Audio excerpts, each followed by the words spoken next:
Magkaiba man tayo ng grupong kinabibilangan, walang hanggan doon ang inyong malasakit sa amin. Malayo man ang aming lugar, pero pinilit nyo itong abutin. Maihain lamang ang ginto ninyong pagmamahal para sa amin. Kahit medyo masama ang panahon, hindi mapipigil nito ang inyong hangarin. Hangaring mapasaya ang munti naming komunidad sa pamamagitan ng bukal na inyong nakayanan. Bagay na sasalamin sa inyong personalidad.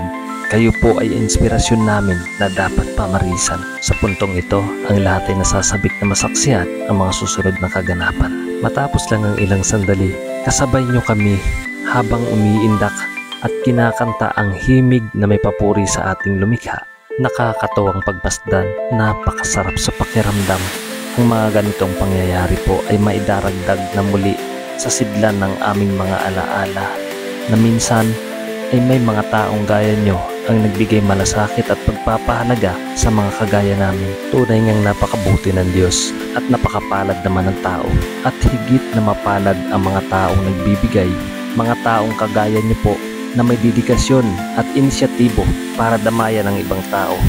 Mga taong kagaya ninyo na may tunay na malasakit sa kapwa. Labis nyo kaming pinasaya. Binigyan ng pagkakataon para muling makadama ng panibagong pag-asa at maging matatag sa pagsuong sa realidad ng aming buhay. Matapos ang indakan, kantahan at kwentuhan ay ipinaghain niyo naman po kami ng mga pagkaing malinamnam sa aming panlasa. At sa bawat subo namin dito, nalalasahan namin kung gaano nyo ito pinaghandaan kahit ito ay simple lamang. Kaya maraming salamat po sa biyayang ito.